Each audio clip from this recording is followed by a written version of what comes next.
प्रधानमंत्री नरेंद्र मोदी जी ने लद्दाख के पास की सीमा पर भारत और चीन के बीच चल रहे विवाद के मद्देनजर लेह का अचानक से दौरा किया है। नरेंद्र मोदी जी बिना किसी पूर्व सूचना के लेह पहुंच गए हैं। कहा जा रहा है कि मोदी जी ने स्थिति का जायजा लेने के लिए दौरा किया है। इस यात्रा के दौरान नरेंद्र मोदी जी ने न केवल सैनिकों का मनोबल बढ़ाया, बल्कि वहां रहने वाले लोगों को ये एहसास दिलाया कि प्रधानमंत्री स्वयं उनके साथ हैं। इसके अलावा चीन ने भारत के जिस क्षेत्र पर अतिक्रमण किया है, वो जमीन चीन छोड़े। इस दौरे के कारण चीन भी डर महसूस करे, ऐसा एक्स ब्रिगेडियर हेमंत महाजन ने कहा।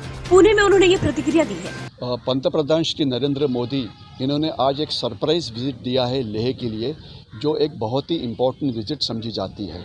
इससे क्या फ़ायदा होगा? बहुत सारे फ़ायदे होंगे। सबसे पहले ये चीन के लिए मैसेज है कि हम जो आपने हमारी भूमि पे जो अतिक्रमण किया है, हम आपको वहाँ से पीछे भेजेंगे ही। आज हमारे पंतप्रधान वहाँ पे पहुँचे हैं, इसलिए वहाँ पे जो हमारी सेना वहाँ पे तैनात है, उनका मनोबल बढ़ेगा। जो हमारे ज़ख्मी सैनिक अलग अलग हॉस्पिटल्स के अंदर अपनी ट्रीटमेंट कर रहे हैं, उनका मनोबल बढ़ेगा। इसके सिवाय 14 कोर हेडक्वार्टर्स जो वहाँ की कोर है कि जो पूरी लश्करी ऑपरेशंस वहाँ से देखती है, उनके साथ बातचीत होगी, जिससे हमारे जो आगे आने वाले जो प्लान्स है, इन सब के ये अच्छा बनाने में हमें मदद मिलेगी। ये तो हो गई लश्कर की बात। इसके सिवाय दूसरा जो महत्व का मुद्दा है कि वहाँ की जनता, लेह की जनता आज चीन के साथ बहुत ही तंग हो गई है, क्योंकि वो जानवर पालती है। उनको जानवर को आगे ले जाना पड़ता है, जहाँ पे ग्रास है या घास जहाँ पे उगता है वहाँ पे, तो वहाँ पे अभी उनको जाने नहीं देते, क्योंकि चीन ने कुछ जगह पे अतिक्रमण किया है। और कुछ और जगह पे जहाँ पे हमारी भारतीय सेना तैनात है, वहाँ पे उनको जाने के लिए अलाउड नहीं है। तो इसलिए उनको काफ़ी कठिनाइयाँ आ रही है। जब आज हमारे देश के पंतप्रधान वहाँ पे पहुँचते हैं, तो उनकी जो ये कठिनाइयाँ है, इसके अंदर उनको ज़रूर मदद होगी, ताकि उनको पता लगेगा कि पूरा देश आज इस कठिन घड़ी के समय उनके साथ खड़ा है।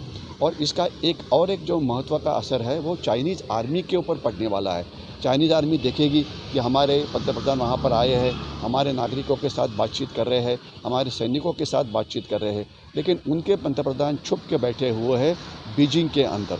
और दूसरा बात यह है कि जब हमारे 20 जवान शहीद हो गए 15-16 की रात को, तो हमने उनका लश्करी ऑनर के साथ उनका अंतिम संस्कार किया।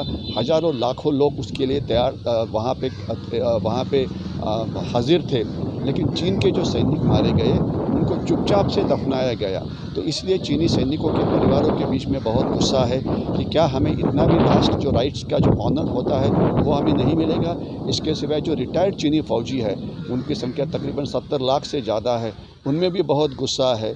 तो ये गुस्सा और ज़्यादा बढ़ेगा, जिससे चीन के ऊपर एक मानसिक दबाव डालने के लिए इससे ज़रूर फ़ायदा होगा। तो ये सब सारी चीज़ें हैं जिसका फ़ायदा होने वाला है हमारे देश को। लेकिन इससे ये समझना कि चीन समझ जाएगा और चुपचाप से वापस चला जाएगा, तो ये बिल्कुल नहीं। चीन के साथ जो लड़ाई है, बहुत दिनों से चल रही है और इसके आगे काफ़ी साल चलेगी।